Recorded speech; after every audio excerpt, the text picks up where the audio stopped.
धन्यवाद देती हूँ और मंच पे आसीन सभी कवियों का भी मैं हार्दिक स्वागत और अभिनंदन करती हूँ।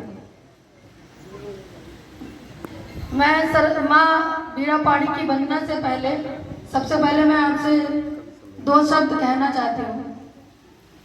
अभी हाल में अभी 2-3 दिन पहले मेरे मम्मी पापा का मैरिज एनिवर्सरी था, वैवाहिक वर्षगांठ।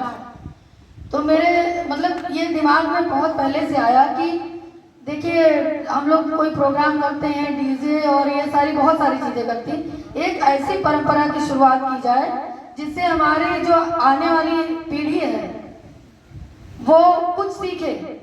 क्योंकि कहीं ना कहीं हम लोग कविताओं से और साहित्य से बहुत दूर होते जा रहे हैं और हमारा डिस्ट्रिक्ट जो है गोंडा जनपद वो तो बहुत ही उर्वरा है साहित्य के क्षेत्र में, लेकिन वर्तमान में मुझे नहीं लगता कि इसका बहुत ज़्यादा किसी का बहुत ज़्यादा योगदान मिल रहा है या कोई कुछ करवा रहा है कोई प्रोग्राम। तो मैंने एक शुरुआत की है, तो अगर आप लोगों को ये मेरी शुरुआत अच्छी लगी हो तो एक बार आयोजन किया है। वास्तव में प्रेम ही है वहां जिसके लिए इसका आयोजन किया गया है। एक नहीं, मैं 10 मिनट रुकूंगा, आयोजक का तो मानना ही पड़ता है भाई। हमारे बीच में साहित्य की राजधानी बाराबंकी से विकास। पापा मुझको नई साइकिल नया खिलौना नहीं चाहिए। पापा मैं शांति चाहता हूं और मन से सुनिएगा, मन से लिखी गई और पढ़ी जाने वाली कविता। पापा पापा मुझको नई साइकिल नया खिलौना नहीं चाहिए, नर्म रोई क्या मखमल वाला मुझे बिछौना नहीं चाहिए। एक बच्चे की क्या मन की अभिलाषाएं होती हैं। पापा मुझको नई साइकिल नया खिलौना नहीं चाहिए, नर्म रुई क्या मखमल वाला मुझे बिछौना नहीं चाहिए। बैठ कार में सैर सपाटा करने की भी चाह नहीं है, पिज्जा बर्गर आइसक्रीम की मुझको अब परवाह नहीं है। दिवाली पर जूते कपड़े भले न तुम मुझको दिलवाना, होली में पिचकारी गुझिया पापा तुम कुछ भी मत लाना। कब कहता हूँ चांद मुझे दो, कब कहता हूँ चांद मुझे दो, या फिर तोड़ के तारा दे दो। पापा अपने बच्चे को तुम आकर सिर्फ सहारा दे दो।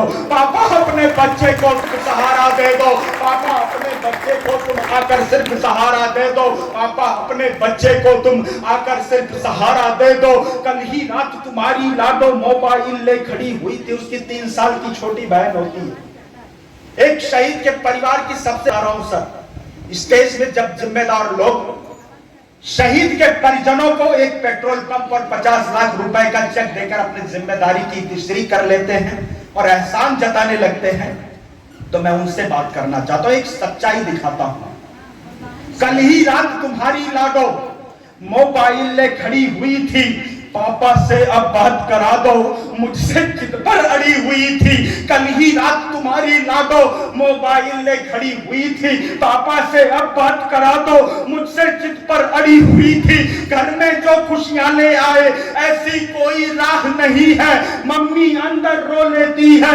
उसके दुख की थाह नहीं है। सपने में ही साथ तुम्हारे पापा अक्सर सो लेता हूँ, जब जब याद तुम्हारी आई मौन अकेला रो लेता हूँ। अपनी बाहों में भरकर तुम, अपनी बाहों में भरकर तुम मुझको ये जग सारा दे दो।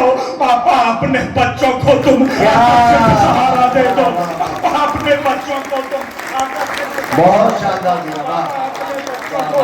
आकर सिर्फ सहारा दे दो। पापा उस दिन और तिरंग पर सोए थे। अपने काव्य पाठ और इस कविता की अंतिम पंक्ति आपके बीच रख स्वागत भैया। यदि आपने कभी किसी शहीद के अंतिम दर्शन किए हैं तो थोड़ी देर में वो दृश्य जीवंत करूंगा और आपकी आकाश पर विदा चाहूंगा। मैं पंक्तियां निवेदित कर स्वागत। पापा पापा उस दिन और तिरंगा जब तुम द्वारे पर सोए थे, दादा दादी मम्मी तुमको बाहों में भरकर रोए थे। पापा उस